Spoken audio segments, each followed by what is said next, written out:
We have one team whose coach has coached his way off of the hot seat. We have another team whose coach might just be on a blazing hot seat as we go into this Saturday's contest between West Virginia and Baylor. I have brought on a very special guest to preview this game, and we're going to do that right after this word from my sponsor. Ladies and gentlemen, this episode is brought to you by Dutch Miller Automotive, where friends and family pricing means you get the best deal right up front on any new or pre-loved vehicle in stock every time. With brands like Chevrolet, Chrysler, Dodge, Jeep, Ram, Kia, Hyundai, Ford, GMC, Buick, and Subaru, the Dutch Miller Automotive family is always growing and ready to put you in the car or truck you've been searching for. Check out our inventory across West Virginia at DutchMillerAuto.com or come in today to the home of friends and family pricing, only at a Dutch Miller Automotive store near you. What is up, college sports fans, Big 12 fans, fellow members of Mountaineer Nation? Welcome into another edition of Couz's Corner. Belly yourself up to the bar and let me serve you up another shot of top-shelf college football content. On tap in this episode, we are previewing the last regular season game of the 2023 college football season between the West Virginia Mountaineers and the Baylor Bears. To do this game preview, like I always do, I try to bring on someone that knows a little bit more about the opposing team, or a lot more about the opposing team than myself. And today that guest is Mr. Craig Smoak from 365 Sports. How you doing, Craig? I'm doing great, Couz. I really appreciate you having me on. I know we've interacted a bit in the past, and I'm pleased to be here, man, to talk some college football that we all love so much in this game coming up on Saturday. So, yeah, thanks for having me. Absolutely, man. And I know most of my listeners probably know who you are and where to find you, but just in case, go ahead and let them know where to find you and your work. Yeah, I mean, you see above me, I think, the Twitter handle right there at Craig Smoak. That's where you can find me, just on social media. And then Monday through Friday at 3 o'clock Central Time on the 365 Sports YouTube page. That's where you can find me, Smokey, and Paul Monday through Friday at 3 o'clock Central till 6 o'clock Central, normally talking college football. And then I also do the Bearcast, the Baylor podcast, Tuesdays, live at 11:15 on our Baylor Athletics on Sikkim 365 YouTube page. But, you know, that's I think about it. I think that's about where you can find me. I'm not all over all the other social stuff, but maybe I will get to that at that point. But, yeah, just Twitter basically and those couple of links, and then that's where you can spot me. Awesome. Thank you for that, Craig. And for those of you who might be listening, it's Craig Smoak, S-M-O-A-K, if you're listening on the audio-only side of the platforms here. All right, let's dive right in, man. Obviously, West Virginia versus Baylor, you've got two teams kind of trending in opposite directions here, right? Mm-hmm. West Virginia picked to finish last in the league. They're middle of the pack, may end up finishing in the top half of the league.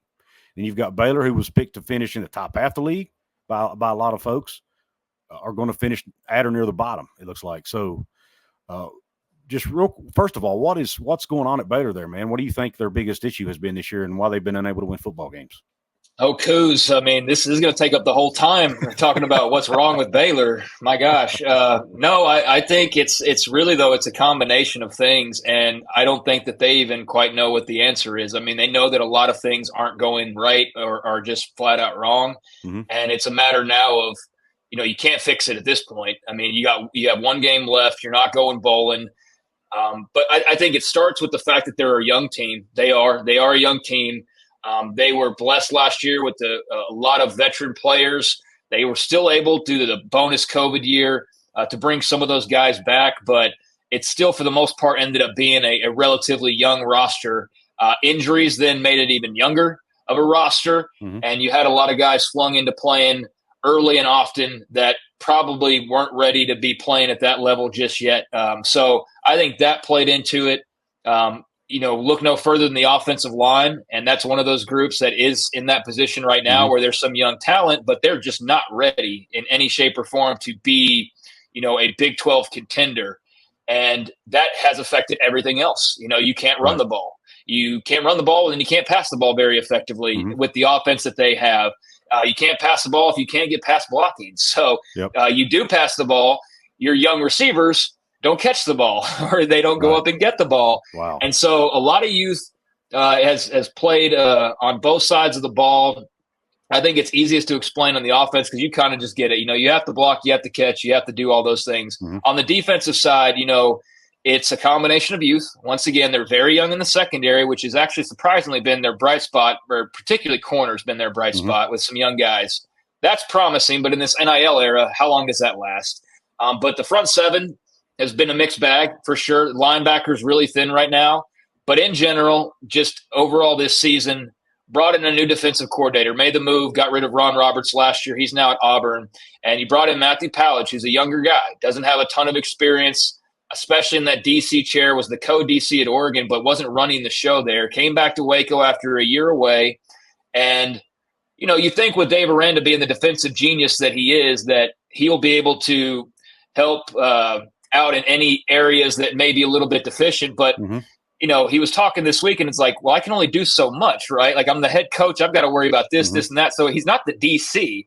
And so the DC kind of growing into the position has come at a problematic time, because now you're dealing with that as well. And there's no quick fix there either. And so young players on both sides, I think coaching adjustment, learning on the fly, which you don't really want, but that's what's going on as far as the defensive coordinator. And so that compounds itself. And I think that there are in some ways a lack of talent in compared to other teams around the league. It's not just the youth, but I think that in some cases they just don't have better players than they typically would. And so, you know, you add all those things up together, it's already a problem. And then you add in just the kind of, I think, feeling of dread where a mistake turns into 2, 3, 5 mistakes, and you make a mistake, and the next thing you know, you don't have like that confidence in yourself or that belief necessarily across the board to dig yourself out of that hole, if that makes sense. And so I think that they've just been bogged down in emotions and losing and changes and, you know, being outplayed, out-talented, out-coached in a lot of cases. And it's just been a big old mess, Couz. I mean, it's been one thing or another, or all things at once. And so a lot of what I just mentioned, and probably some other things as well, have added up to just be a really difficult season that, you know, only has one game to go. And unfortunately, you don't want careers to end. You don't want, you know, I'm not rooting on for anybody's career to end. A lot of careers are going to end. But I think just in general, as fans, as media, a lot of people are going to be a little bit relieved when we can kind of just turn the page on this Baylor team, with all due respect, and start focusing on, okay, well, how do you fix this thing? And what does that look like? And what does that take? Yeah. And that brings up a good question. I actually listened to your all's interview with Dave, and my gosh, that guy's so dang smart. I feel like I gotta go to take a class or something to understand some of his answers. To be honest with you, me too. Yeah, and I transcribe, or I don't transcribe, but I listen to it all every week, and I write articles about it. And yeah, it can get a little deep for sure when you're like listening to Dave Aranda. Man. I think he actually majored in philosophy, as a matter of fact. So that plays into it. That's perfect. But then also y'all asked some very good questions. Smokey asked some very good questions about NIL, and he basically admitted, at least the way I interpret it, he admitted that, hey, I didn't really get on board with NIL like I should have, at least, and he's now starting to embrace it more, I guess, for lack of a better term. And then I also heard the interview that you guys did with the I guess a guy who's involved with the GXG collective there at Baylor, and he kind of echoed the same thing, that, hey, the resources have been here, but they haven't necessarily been used maybe properly or the way other teams have done it. Is that a fair assessment? Yeah, it is. Jeremy Fudge is who you're mentioning, who was a guest of ours yesterday, who's the point man, the lead guy as far as GXG Exchange, which is Baylor's, I get the NIL wing, you know, for Baylor. And yeah, the situation there was that Aranda, being the philosopher that he is, he thought it best that there be more of I've seen people call it socialism, and I guess it kind of could be considered that way. But, you know, everybody makes the same. Right. No matter if you're the starting quarterback like Blake Shapen, who we'll get to, I'm sure, who may not be the starting quarterback this weekend, but or you're the third string tight end and you've barely even played, like, to, I guess, have the right chemistry and nobody's better than anybody and so on and so forth. The idea was that everybody would be on the same playing field, and that way you could, in theory, avoid egos, or, you know, one guy's making all this money, others get jealous, and anything that could kind of come across that way. Right. So it sounds good. But the reality is that Blake Shapen deserves to make more than a third string tight end. You're Right. starting wide receiver, which is probably not the best position to actually say for them this year. But like Caden Jenkins, your stud true freshman in the secondary, he deserves to make a little bit more than a guy who's not even seen time right now. And that wasn't the way that it necessarily was. And that was apparently Aranda driven. That's the way that he wanted it set up. Whereas, And so, whereas everybody else in the Big 12 that I know of, and most everybody else around the country that I know of, they do it differently. Like if you're the starting quarterback, you're going to make more money, most likely. You're going to get offered more money. And that's just the way that it is. And that's just what makes sense. But Aranda thought differently and thought that they would do it differently. And so everybody was on the same playing field. And I don't know that ever caused like locker room issues per se, but I do think it kind of left yourself open to, getting poached or having others get into the ear of your players, or maybe even feel a little bit of resentment of like, hey, we're losing, man, but I did this, and this guy, he's not doing his job and he's making the same amount as I, and so that, I think that, I don't know how much he factored that possibility in there, but that is the reality. Yeah. And so, there was a change that needed to be needed for whatever reasons it finally came to them. I think the losing just added up and you're like, okay, what can we do? What can we change? What can be better? And this was right there at the top of the priority list. And a lot of people who follow NIL felt that this was needed. And so I don't know if I would say begrudgingly, I think because at this point he knows his way wasn't working.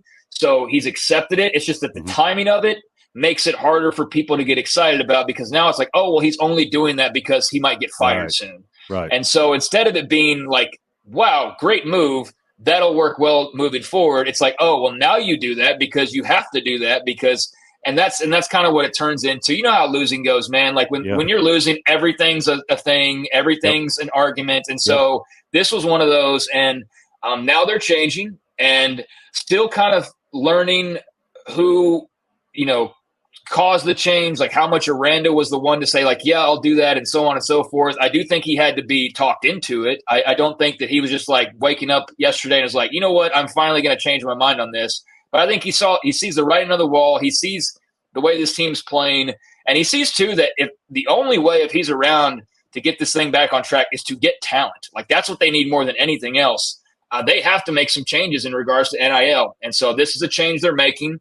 It's nothing new for anybody else out there because this is what everybody else has been doing. But for Baylor and for Dave Aranda, he tried it a little bit different and it didn't work out. And so now they're changing their approach. And if you're a Caden Jenkins or you're a Blake Shapen or somebody who deserves to be paid more money, then they're going to find a way to pay you more money. And we'll see how that goes. Yeah.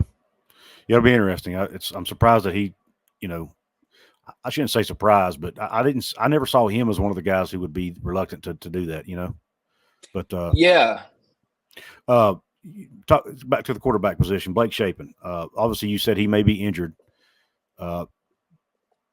When you look at he's obviously the leading passer this year, 184 for 298, 2,188 yards, 13 TDs, only 3 picks. So he's having a pretty good year. I mean, when you look, especially taking care of the football, he's not throwing picks. Is Sawyer Robertson expected to be starting this weekend? I'm assuming.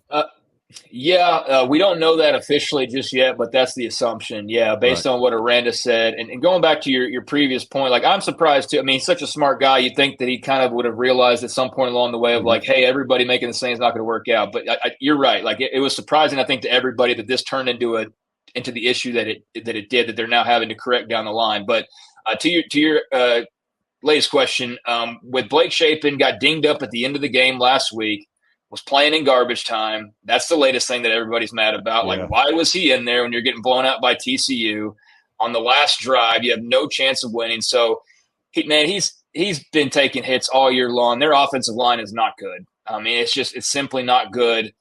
He was already hurt earlier in the year, had to miss some time. And Sawyer Robertson, who was a transfer this offseason from Mississippi State, he went to Starkville to play for Mike Leach. You know what happened there. Rest in peace, Pirate. And Sawyer, being a Texas guy, Leach's passing, change in philosophy there, decided, hey, I'm going to look around. And Baylor obviously was wanting to pad their quarterback room, didn't really have anything other than Shapen. And so the match just made sense. He ends up getting thrown into the fire pretty early on, even though he's still very much in development because Shapen got hurt, got his time. It was very rough, but learning lessons, hopefully. and things that he will improve from. But then it's been the Shapen show the last several weeks, ever since he came back and took a bunch of hits. Finally took one hit he couldn't really, come back from in that game.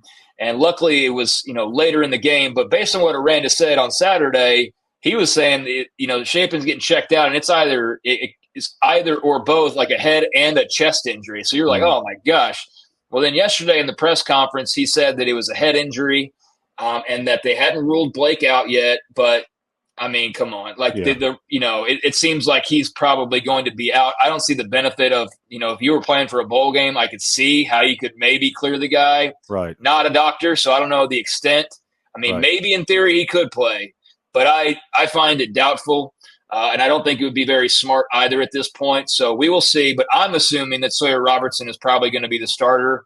So this will be his first time really having started in several weeks, but having played in a little while, the amount that he would be expected to play. So that'll definitely be, something else to have to deal with, because Blake is their best player. I mean, he's maybe not the most talented guy, but when you look at all the issues they have, especially on offense, he is down the list. And there's plenty of people, as you know, whenever it's Garrett Greene or it's Nico Marchiol, or who, you have the critics, right? Mm-hmm. And Blake's got his fair share of critics. But I think this year he's like made a believer at a lot of people. Even if you don't believe he's a great player necessarily, he's just a good college quarterback. Like, you have to respect the heart. You have to respect the toughness. You have to respect that even if you question what others might be doing effort-wise or assignment-wise or whatever, like, he's doing everything he possibly can to try to help this team win, and doing it to the best of his ability, and he's not doing it with a whole lot of help. And so – it's unfortunate if that was the end of his year, because he is the least of their problems. But, to answer your original question, if I had to peg the starting quarterback, I would assume it's going to be Sawyer Robertson, based on the fact it's a head injury and he's just been so beat up. And the fact that, look, even if it was something where you could clear him, he's just going to get hit again this Saturday. Yeah. West Virginia is going to get to the quarterback. That's not a question to me. So you put him right back in the line of fire. I don't know how smart that would be. So, Sawyer Robertson, a good young player, but just very green still, Couz. I mean, a guy who was still very much, when he got thrown into the fire early on unexpectedly, showed flashes with a pass here or there, a little bit of his ability. He had a little bit of an ability to run, but still not real confident, turned the ball over a lot, has a lot of work to do in the throw game. So, that's not a good recipe, given that their run game is not one that you can sit there and go, oh, well, at least you'll run the ball and then he'll toss it here and there. Like, they're not set up to do that this year. So they're having to throw. And so that doesn't really inspire a lot of confidence, but he's gritty. He'll play with confidence. The guys believe in him, but he's got I think around the 50% completion percentage, mm-hmm. I think he threw one touchdown and had a handful of interceptions, that kind of thing. So, not great, but he really wasn't supposed to be great right now. It was more about the long play. Yeah. So it sounds like we will probably see a little bit more of him this weekend. Yeah. And I saw with Baylor, you were talking about him getting hit all year. I saw Baylor is the worst in the Big 12 or the bottom of the league in sacks allowed. So that explains that. Is it really a good idea to put a guy in there who's coming off a head injury when your offensive line is a sieve, basically? It's probably not the best idea. Yeah, I don't think so. Like I said, if you were playing for a bowl game, we know what this sport is, you'd probably, he's fine, throw him out there. If Big 12 titles on the line, he's cleared, but you're not playing for a Big 12 title. This is your last game. Sure, you want to close it out with your starting quarterback, but if the health is saying otherwise, there is no benefit other than, I guess if you feel like you can win this game, but I don't know how you look at this and really think that, playing him is going to be the difference in you winning this game or losing this game, if that makes sense. I don't think that he makes such a difference that you're we could win this. I don't know that. I don't think they're good enough around him to really believe that. So, I don't see the upside to it. I say let him heal up. He's had a really long, tough, bruised up year. And so I think it's time to put him in the garage for a little while until spring ball, and then, see what happens on the other side with whoever is coaching, whether it's the same guys or whether it's a brand new staff, and go from there. But we'll see. Crazier things have happened, I guess. Yeah, I do remember last year. I was at the game in Morgantown last year, that crazy night game that was all over the place. Man, yeah. Very fun game to be at. Maybe not he if was you're a Baylor good. fan. Yeah, had he not got hurt in that game, I believe Baylor wins that game. Agreed. He was picking our secondary apart, playing a really good football game. He got hurt on that late hit, unfortunately, or that targeting call. And unfortunately, for Baylor fans, the backup just was not able to, who's now at Virginia Tech, by the way, was not able to, Kyron Jones, I think is his name. Yes. Was not able to he just wasn't very, very good. But he was young. I think he was a freshman at the time. So he just wasn't ready for the moment. And West Virginia was able to take advantage. But Blake Shapen is a talented, I've seen it with my own eyes. He's definitely a talented guy, talented quarterback, and can make the throws. But like you said, if he's laying on his back, it's hard to make throws from your back. Mm-hmm. And I saw where Dominic Richardson is actually the leading rusher on this team. Coming into the season, Richard Reese was kind of the guy getting all the hype. Has he been injured some, or what's the deal with that? Yeah, it's funny. I was on a couple of different times with some guys on Sirius, the Big 12 channel, and they were asking me early in the year of like, hey, I can't remember what game it was. It was like 3 or 4 weeks in. They're like, hey, why are Richard Reese's numbers so low? And at the time, didn't really know for sure. And it was one of those things where it's like, oh, the offensive line's developing and they're not really able to run the football that well. And so they're just not giving him carries to go slam into a wall, basically. And then a few more weeks went by and he's still not getting – and last week he had no carries. And so what I think it is at this point is if there is any kind of I don't want to speculate too much because then somebody here – like what he did – no, like there's nothing – in the locker room or off the field that we're aware of. And like, he's not the type of guy that where your brain really even goes there, but like to try and figure out like what is going on here. That's not it. It's as best we can tell, just simply their inability on offense to, I guess, play the way that allows him to be able to run free and be effective. And Dominic Richardson is able to do that. Richard's just a different type of runner. He needs a different type of spacing, a different type of hole to run through. And they're not able to provide that right now. They're not able to block that way for him. And so it kind of just goes against what he's able to do. And for Dominic Richardson or the true freshman and Dawson Pendergrass, their style of running, if that makes sense, is more of the get in there and, get physical and get straightforward and all of that. And so that's the explanation is that it's kind of like it's just pointless to kind of use him based on how they're blocking right now because it doesn't fit what he does best. And so it's a wasted carry as opposed to let's give it to Dawson Pendergrass or Dominic Richardson and we feel better that they can get us at least something. Whereas with Richard, and that's been one of the big, things this year is just like what's going on there. And that is the explanation. And quite frankly, it makes some sense. But at the same time, like if your offense is – and in particular, offensive line is such that you're not able to utilize the Big 12, freshman offensive player of the year last year for more than a handful of carries each week throughout the entire season, as opposed to when he ran for hundreds of yards and multiple touchdowns last year. Yeah, that's the offensive line, sure, but my gosh, can we not find a way? Now, I know you can't flip offenses in the middle of the season, but you talk about a waste of talent and a waste of a weapon and a waste of a year. And so, it's been brutal to watch him just be a non-factor when if you were listing off your 5 most impactful players heading into this season, he would be right there, maybe not at the top, but right there near the top. And instead, he doesn't even have 300 yards rushing on the year. He's only got 60 carries. He's averaging – less than 5 yards per game. Less than 5 carries per game. Wow. Now, one part of it is that last year he was getting 20 plus, and he was a true freshman. And so at least early on, I could see the, hey, we really wore him down last year. Let's, ease up. We got Dominic Richardson that transferred in. We've got this freshman and Dawson Pendergrass who's going to play a lot. We don't have to put as many miles on his body. And I really attribute it to that as much as anything. But at this point, how could he not be healthy with as little as he's ran? So, it's just what they're unable to do right now just happens to play into what he's best at doing, and it doesn't mesh. And therefore, I wonder what the future holds there. I mean, Yeah. it's hard to know anything until we know who the coaching staff is going to be and who the head coach is going to be. But if Richard Reese sticks around, you've got to find a way to help him be an X factor for you next year, because this really does feel like a wasted year, although he's probably as healthy as he'll possibly be for the rest of his college career. Yeah, great point. Let's flip around real quick to the other side of the ball. I want to get to the Baylor defense versus the West Virginia offense a minute.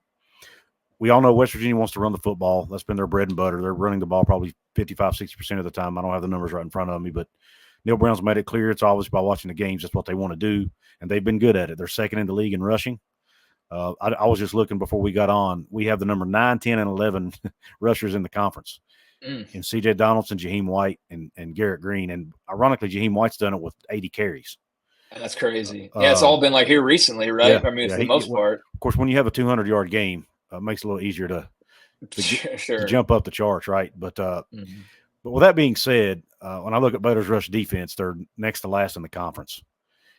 Is there any chance at all in your mind that they'll be able to stop this West Virginia running attack? No. No, I don't have a lot of faith. I mean, why now in week 12?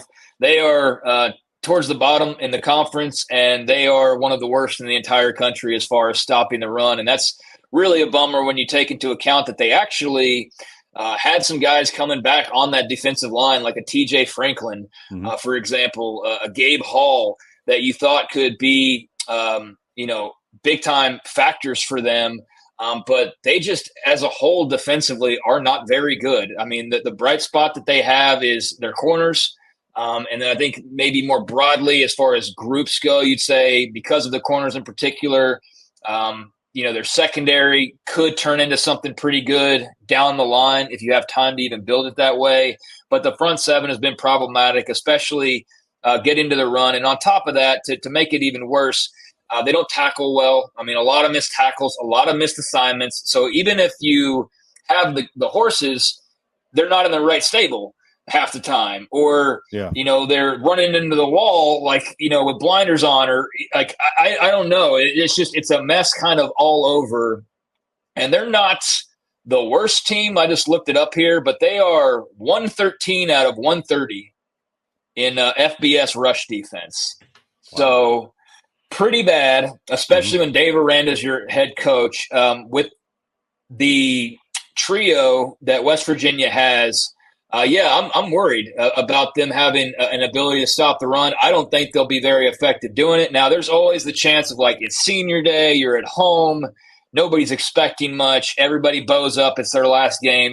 Maybe West Virginia lollygags in there or something because they don't take them serious. Then that could happen. But if we're just playing straight up football the way that it's been going throughout the year, no, I don't think they match up very well to stop the run for West Virginia. Now, they did stop TCU pretty effectively last week, but the problem there was you held them to 100 yards, which, hey, they got Amani Bailey. He's a really good player, but you gave up 400 through the air. So, wow. To Josh Hoover, who's a good player, but he's still young. He shouldn't be throwing for 400 on you. Right. And so even if you do stop the run, it's not like that solves the overall issue. But to answer your question, no, I think West Virginia has a definite advantage there. I would be shocked if they didn't run for at least a couple hundred yards. And, I think that they're going to be able to be super effective and possibly be able to dictate that part of the game. And that's something that Baylor, if they want any chance of being able to make this a competitive game and perhaps an upset win, that has to change. Maybe they build off of last week, but West Virginia's got a way better O-line. They got a broader stable of backs plus Garrett Greene as well, who's awfully lethal. You didn't worry about that as much with Josh Hoover last week. So they're in so many ways bigger, better, faster, stronger, deeper, right, in the run game. And so, that's going to be a problem that I don't know how they change that or solve that here. Interesting. I know you touched on a secondary a minute ago, but just real quick, the corners. How are the corners doing it? Because our passing game is not, it's not the strength of the team, obviously. But it has improved the last few weeks. Garrett has started, especially downfield. His downfield passing has been really good. He struggles with some of the shorter stuff, but how are the Baylor corners at covering and the safeties too, for that matter, on covering the deep stuff? Well, as I just mentioned, it wasn't good last week, but up until last week, it had been pretty good. I mean, they have some really promising young guys in the secondary. Nobody's a senior, and they're too deep, and even I would imagine in their hole deep. If nobody is in there too deep, then I don't think anybody is a senior in the corner or safety part of the equation. So they've been pretty solid. I mean, they've given up the occasional big play, which who's not going to do that at some point, especially in the Big 12. But I'd say if you were putting together like the list of strengths on this football team, the corners would probably be number 2, maybe number 1. Like it just depends on how much you value Shapen and give him like bonus points for being super tough. But if you take that out of the equation, then I'd say the corners are probably like your most promising room, not only now, but moving forward. So I feel good about those guys. You know, how do they react to getting burned so badly? Although that wasn't all their fault. That was also the front 7 not doing their job and so on. But feel good about them. The safeties can lapse at times, let guys get behind them. But I think their biggest issue is it comes – and people are tired of hearing about it, but it's the execution piece, not being in the right spots or not playing with the right technique, right? Trying to make something happen on your own. They have a lot of that kind of sprinkled throughout the defense at times, probably less in the secondary than elsewhere. But, yeah, like the corners, I think that they could, provide a little bit of an issue for West Virginia. The safeties are good. They're fine. I'm not like over the moon as far as they go. They're still really kind of, I think, figuring out the star position. That's something that Jalen Petrie used to play. Right. And, like, how do you get any better than that guy? Like the perfect star player, and they have not been able to replace him the last couple of years. And they started off this year with the 7th-year player in Bryson Jackson, who's been at linebacker, and the move was kind of funky when it happened, and it hasn't worked out or panned out like a lot of people kind of actually expected it probably would. And so you've seen younger guys like a redshirt freshman and Corey Gordon who's had to play there, but they are still young, and so they take a lot of those young lumps, out there on the field and kind of learning trial by fire in some ways. And so I think there's a little bit of that. But, I think that if Baylor's going to get stops, that's where they'll get stops, to answer your question. They can get a turnover.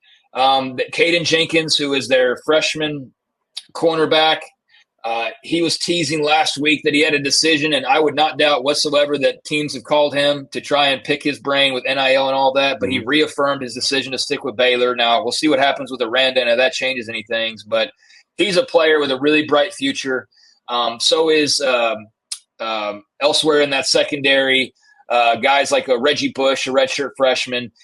But they're still developing, but there's some promise there. And that's where you look. And, in most years, we'd have them down the list because you'd hopefully have some like veteran linebackers or some D linemen. They kind of lead the way. But this defense has been so bad that it has been those freshmen, sophomores, those guys learning on the fly, particularly at corner and safety, that have, had to grow up. And it's been a tough road at times. And last week was really, really tough, although that, was pretty much the entire defense at fault there. But, I think that they can have some success there.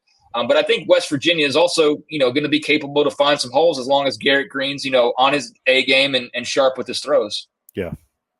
Interesting. Yeah, Caden Jenkins putting up good numbers. I just saw he's got 3 interceptions on the year, so he's very capable of taking it away. And our receivers have been somewhat inconsistent this year in their route running and catching the football. So it'll be interesting to see if West Virginia can do what they want to do and run the ball the way they want to run it. I don't think it'll be an issue. But if they're able to do to West Virginia what they did last week and force Garrett to throw the ball more, you never know. This game could turn out differently than what we expect. If Baylor's going to win this game, they're going to have to make Garrett Greene throw the football. I mean, I don't see them stopping the run.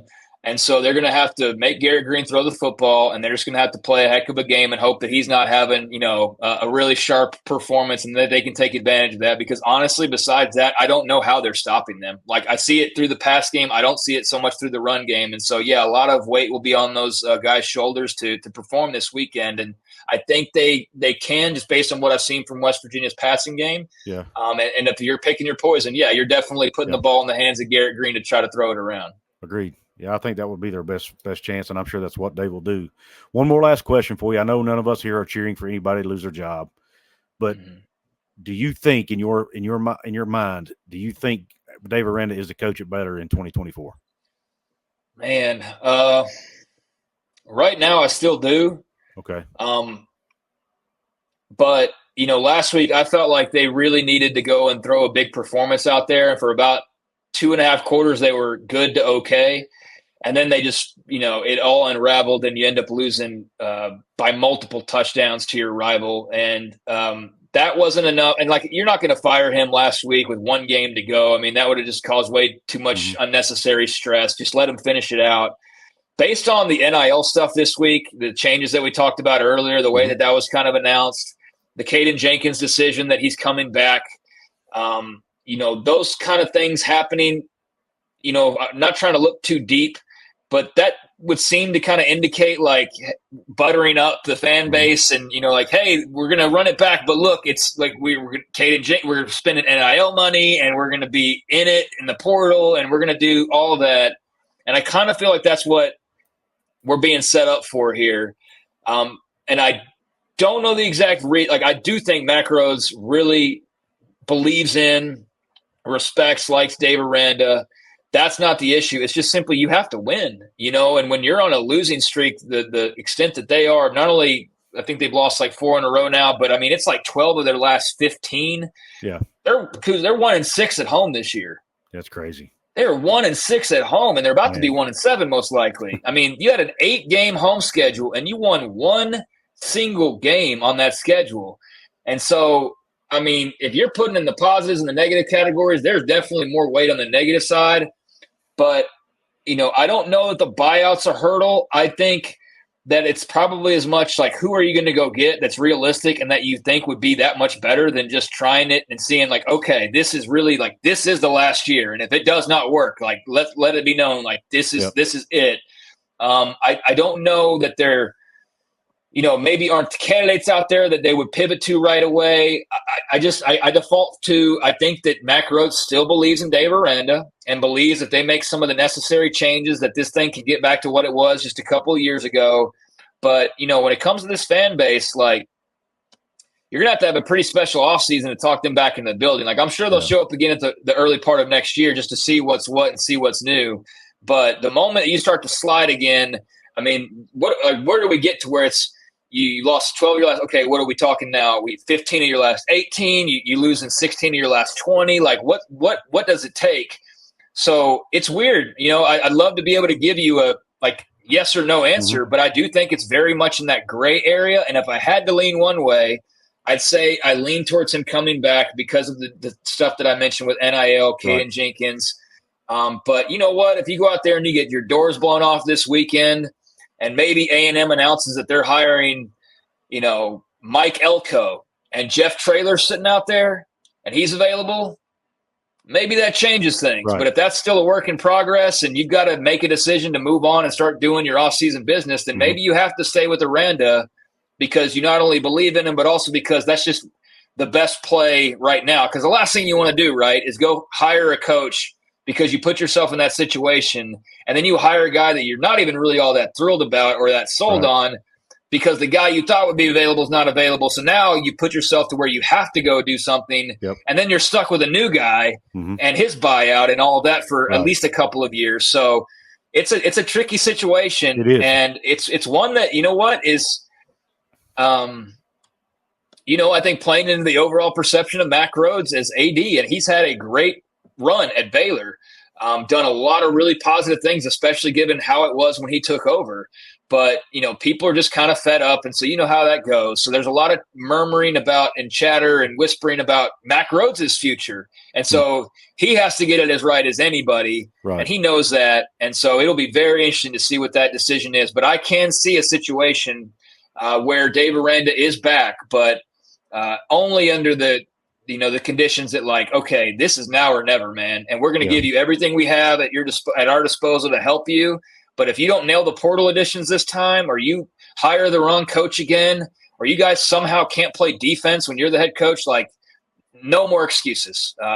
We're done. So he's got to win point blank now and moving forward if he gets that opportunity to, or else we all know what's coming. Right. Makes sense. Well, Craig, thanks, man. One more time, plug your stuff, and then I'll get you out of here. Man, that went by really quick. Are you sure I give you enough time over here? Absolutely. Okay. Well, I can answer a couple more questions if you have any. But, yeah, I really appreciate the time and appreciate being a part of your show. And at Craig Smoak, you see my name under there, CraigsSmoak, for those who are maybe just listening. Just hit me up there. And I don't tweet a ton, but I try to just be informative with if it's a Baylor note or a Big 12 thing when I do. So that's where you can find me on socials. And then, of course, 365 Sports on YouTube, 3 to 6 Central, Monday through Friday. And that's basically where I'm hanging. I don't know how many people will be interested in the Baylor podcast, but you can find your way there Tuesdays at 11:15 on the Baylor Athletics on Sikkim 365 YouTube channel as well. And on the 365 Sports, we talk a lot of Big 12, a lot of college football. So if you haven't, like and subscribe. You know that whole drill, and we'd appreciate that. Since you offered one more question, I do have one. Okay. I know you're a professional wrestling fan. Yeah. I used to be. I don't watch it as much as I used to, but I still love going back and seeing the old matches. I love listening to the old promos on YouTube. What is your thoughts on the partnership between the Big 12 and the WWE for the Big 12 championship? Yeah, I don't watch as much, but I definitely still follow along. My watching periods kind of go in and out depending on what's going on, right? Mm-hmm. But I'm like insane with my knowledge of like we could talk Japan, we can talk Europe, and like go back to the 80s, and I mean it's something I just fell in love with, and I thought it was a cool thing, and I didn't understand. And Twitter is what it is. You can take a small sample size and then treat it like it's everybody's saying that. So I initially saw like a couple of tweets were like how corny or how whatever. Oh yeah, it's like what do they have to lose? I mean, what do they have? They have the partnership with Endeavor. Endeavor, has the WWE under its umbrella with TKO Sports and the UFC. And so, I mean, what are the odds that wrestling fans, the couple million that watch on Fridays and the hit or miss of 1.5 to 2 that may watch on Mondays? I mean, what do you have to lose by appealing to those people? There are a lot of them are sports fans. I'm sure you've noticed a lot of college football media either still watches or at one point in time definitely did watch wrestling. Like almost everybody, it seems like in college football has made a pro wrestling reference at one point in time, I feel like. And we all have that kind of in common. But it's a big brand. It's a worldwide brand. It's not going to, catch you up money-wise to the SEC or the Big Ten, but, it's better than sitting on your hands. And I think that in the grand scheme of things, if you're just trying to throw a little more decoration and pageantry and a little something different onto the Big 12 championship game, it's not like they're throwing Triple H out there to like run back the opening kickoff, right? Or, LA Knight's going to play quarterback for one of the teams or anything. It's just that, they're going to have some superstars that'll be a part of the festivities, which I'm sure will be a thrill for those people who know who those people are. And if you don't, then whatever. It's like the halftime performer. Am I totally like zoned out on Big 12 football because I'm not excited about, Nelly or something? No, it's like, okay, that's not my thing, but it's cool that they're trying something. It's cool that appeals to some people. And so that's how I view this. It's marketing. It's trying something different. It's working within your partnership with Endeavor. And if you get even just a few fans, that's more fans than you had prior to this. And so, I just think it's a nice step up and swing at the plate to try and just do something different. And no, the SEC or the Big Ten probably wouldn't do that, but they don't need to. The Big 12 doesn't have the luxury of having every school with 500,000 living alumni everywhere. Yep. That's just, you're never going to close that gap necessarily. And so you do what you can. This makes sense. The WWE, I'll tell you what, like when they did their little intro to it coming out of the commercial break, it was like a little 20-second thing. Michael Cole, they threw up the newspaper clippings on the screen that had the kind of the details, and he was running over the promo and mentioning like all the different things from like the coin flip to the, they're going to be around meeting people, and there will be all these different little, things that are attached to it. And so that's more people. What's the Big 12 championship game? Okay, maybe somebody watches, and if that happens, then it worked. And that's all this is. They're not trying to be pro wrestling, but throwing in a little sports entertainment into sports. There's no harm in that. And I think you've seen, as many people have, every time a pro sports team wins a championship, they're holding up a WWE belt, right? Yep. They're referencing The Rock, or any other number of athletes over the years and still currently reference something at some point or another. So wrestling and pro sports has its crossover moments, and it will continue to, and we'll see what the WWE is able to do with the Big 12 and this little partnership here. Yeah, I think it's kind of fun. I mean, he wanted to be younger, hipper, cooler. A lot of the younger fans, a lot of the younger generation, I should say, watch WWE, and maybe they'll tune in to the Big 12 championship to see their favorite WWE superstar do the coin toss or hand out the title belt or whatever. I mean, like you say, what's it hurt to try new things and think outside the box? And I think that's what Brett Yormark and his team are trying to do here, just appeal to new audiences, Yeah, and I think, if you see a Bianca Belair, there might be somebody out there who's like, who is that? Like, okay, she's a wrestler. All right, I'm going to go check her out. Or, Seth Rollins or Cody Rhodes or whoever. And so I think just bringing over whatever appeal you can get from the outside, making it just more fun, a little spicier, just for the people in attendance too, or the people at the game. Like if they get to meet a WWE superstar, that's not why you're there, but it's just a little extra something that maybe you remember or is a cool moment from that game. And I think the championship belt going to the MVP is actually pretty cool. Like I do too. I can see where some are like traditionally why that's not cool, but I just saw a Baylor TCU rivalry trophy that was debuted last week, the Blue Bonnet Battle, and I would much rather hold a WWE Big 12 stylized championship belt than hold that monstrosity. So, I think that's actually kind of a cool deal. And if I'm the guy who wins the MVP of the Big 12 title game and I get like a WWE customized belt or Big 12 WWE customized belt to hang on my wall, and look back on the same as my trophies, I think that'd be kind of unique and cool and different. And they're going for different. Yep. I love it. I think it's great. I did a video on it. I had fun with it. I went through all my wrestling promos and everything, and that's part of it. But I think it's a great idea. I'm excited about it. As a wrestling guy myself, I'm excited about it. Yeah, we'll see what it looks like, but I think it's got, promise, and nobody's under the illusions that like they're going to add 1 million new fans because of this, but let's see how it is incorporated, and maybe that's a new staple moving forward, like having Shaq DJ at like the basketball tournament in Kansas City, right? And just have these little kind of crossovers that are unique, and it doesn't hurt anybody. So, not a thing, let's have some fun and see where it takes us. Let's do it. Well, Craig, man, thank you again. I don't have anything else for you tonight. Everybody tune in to 365 Sports. Most of you probably already do, but if you don't, tune in there. They have great guests on every single day. Great content over there. Check Craig's work out at Sikkim365.com as well, and the Bearcast, right? Yes, sir. Podcast. Yeah, Bearcast live on the Baylor Athletics on Sikkim 365 YouTube channel, which is different from the 365 Sports, but that one go live on Tuesdays at around 11:15, and we'll have a lot to talk about starting next week with whatever the changes are going to be and whether they keep Aranda and all that kind of stuff. But 365 Sports 3 to 6. We will be off a couple, like I guess Thanksgiving, obviously, and I think Friday. But we'll be full bore tomorrow, and then the weeks afterwards. But Couz, I know you've been a regular when it comes to our program and just Big 12 Twitter and in general. And so, definitely appreciate you tremendously, man. I think you do a great job, and West Virginia fans are lucky to have your passion to do the content that you do. And so, yeah, man, keep up the good work. And I don't know if I want to say go Ears because they're playing Baylor this weekend, but you don't have I'm really an OU fan, but I do cover Baylor on the regular, so I don't know if that'd be good, but I'm happy to see, even though I know the whole fan base is not on the same page with Neil Brown still, right. that it's been a fun year, though. It's been a good year compared to what the expectations were. The votes you mentioned in the Big 12 preseason, they far surpassed that. And so they're going bowling, man. They win 8 or 9 games if it turns out right. So I think that's great for the good people of West Virginia. And so, man, a fan of yours and appreciate you having me on. Absolutely. Craig, thank you again, man. Everybody, thank you for tuning into the show. Hope you have a top shelf day and Q Country Roads.